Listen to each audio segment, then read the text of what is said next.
சில பொய்கள், சில விஷயங்களை பிரிச்சு பேசுறாங்க. அதை ஸ்ட்ரைட் பண்ண வேண்டிய வேலை இருக்கு.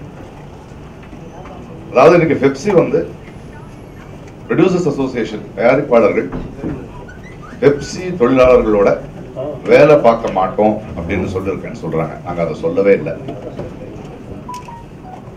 தொழிலாளர்கள் நம்மளுடைய எதிரி இல்லை. அவங்கள வயிற்றுல அடிக்கிறது நம்மளுடைய வேலை இல்லை.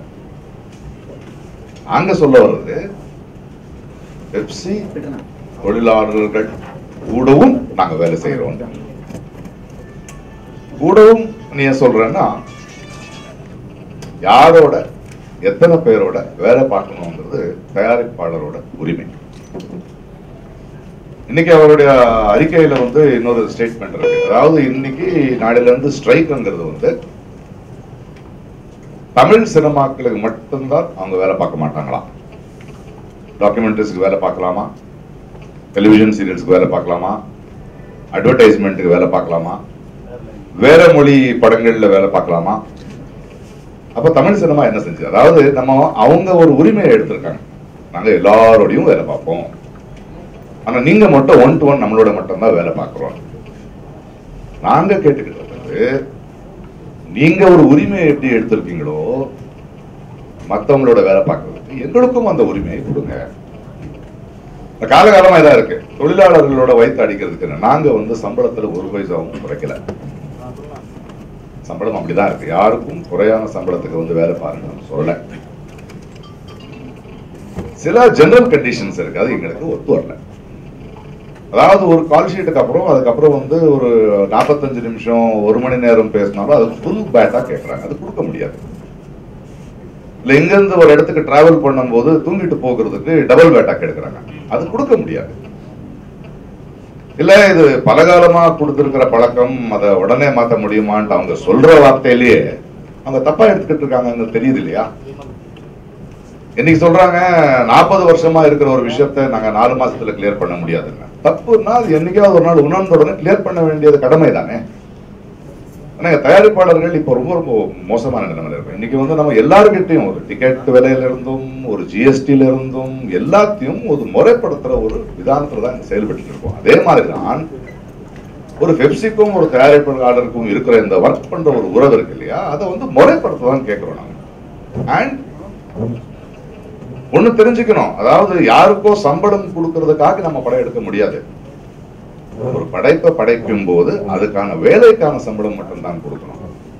இது அராஜகம் இல்லையா? அதுதான் கேட்கணும்.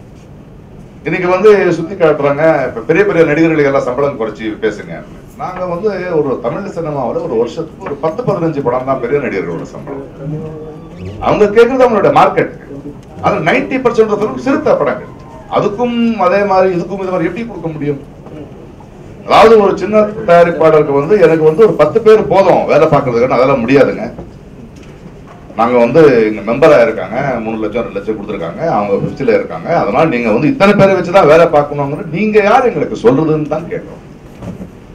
ஏன்னா அது நம்மளுடைய படத்துக்கு தேவையில்லாதது. இப்ப நான் வந்து ஒரு ஒரு படம் எடுக்கிறேன், அதுல வந்து என்னுடைய இயக்குனரும் என்னுடைய கேமராமேனும் சேர்ந்து ஒரு மேக்கப் இல்லாத ஒரு படம் எடுக்கணும், அப்படி ஒரு படைப்பு எடுக்கணும்னு சொல்லணும். அதெல்லாம் முடியாது, மேக்கப் இன்னொன்னு இருக்கு, அவங்க இங்க வேலை கொடுத்து ஆக்கணுங்கிறேன்.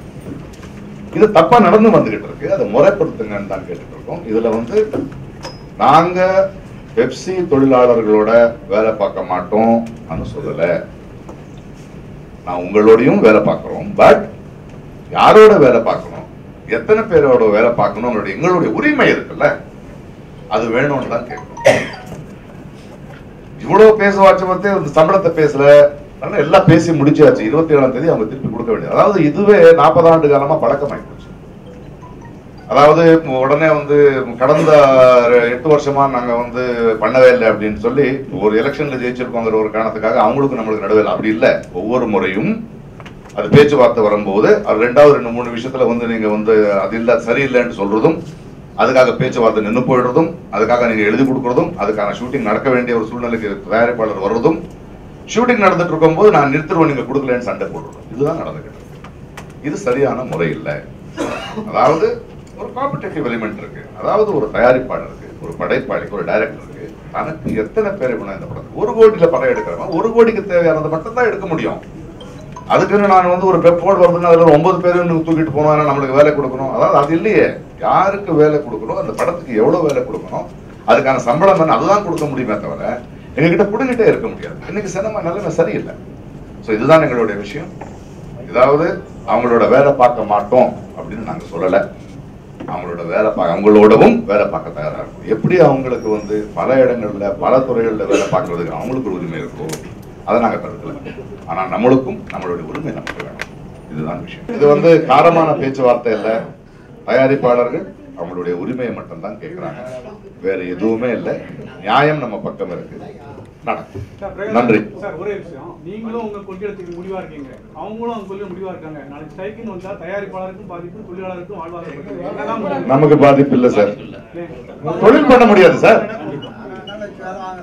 தொழில் பண்ண முடியாத நிலைமையில எதுக்கு தொழில் பண்ணணும்? அப்படியெல்லாம் நமக்கு ஈகோ எல்லாம் கிடையாது. நமக்கு அது இல்லை. வேற என்ன இருக்கு பேச்சுவார்த்தை? எல்லா தயாரிப்பாளர்களும் ரொம்ப உறுதியா இருக்காங்க. நம்மளுடைய உரிமை நம்மளுக்கு. அதுதான் உங்களுக்கு எவ்வளவு தடவை இப்பதான் சொல்றேன். நடிகர்கள் சம்பளம் 10 படத்தோட சம்பளம் தான் நீங்க பேசணும். 10 தான் பெரிய நடிகர்கள்.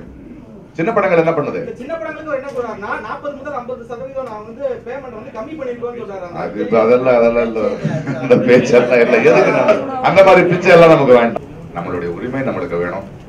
முறையா நடந்துக்கணும், முறைப்படுத்தணும்.